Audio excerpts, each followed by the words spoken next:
அன்புள்ளங்களுக்கு வணக்கம். எங்கே வந்திருக்கேன்னு கேட்டிங்கன்னா பூனே வந்திருக்கிறேன். பூனே இல்லைங்க, இந்த மகாராஷ்டிரா மும்பையில் இருக்க பூனே, அங்கே வந்திருக்கிறேன். எதுக்குன்னு கேட்டிங்கன்னா ஒரு மகேந்திரா ஈவெண்ட்டுக்காக வந்திருந்தேன். அப்போ தான் நம்மளை பிக்கப் பண்ணுறதுக்கு ஒரு டாக்ஸி ஒன்று வந்திருந்ததுங்க, ஸ்விஃப்ட் டிசைரு. அந்த டிசைரில் வந்து அது என்னமோ ரவுண்டாக மாட்டி வச்சுருக்கிறாங்க. அது ஒரு லைட் இருக்குது சிவப்பு கலரில், அதில் ப்ரெஸ்ஸு SOSன்னு எழுதியிருக்குது. என்னென்னு காமிக்கிறேன், எதுக்குன்னு சொல்கிறேன் பாருங்க.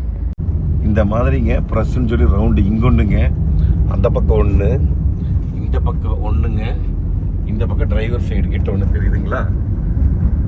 இந்த மாதிரி வந்து 4 மாட்டி வச்சுருக்கிறாங்க. எதுக்குன்னு சொல்லி கேட்டனுங்க.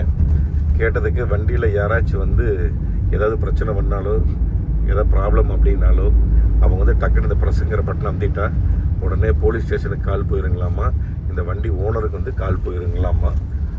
எவ்வளோ சேஃப்டியாக இது ஒரு SOS மாதிரி வந்து கொடுத்துருக்குறாங்க. இந்த மாதிரி வந்து எல்லா ஊர்லேயும் கொண்டு வந்தாங்கன்னா உண்மையிலுமே எல்லாத்துக்கும் பாதுகாப்பாக இருக்கும். அது ஏன் டிரைவர் சைடு கொடுத்துருக்காங்கன்னு கேட்டேன். பேசஞ்சர்னால டிரைவருக்கு ஏதாவது ப்ராப்ளம் வந்துருச்சுன்னா அதனால தான் அவர் சைடும் ஒன்று கொடுத்து வச்சுருக்குறாங்க.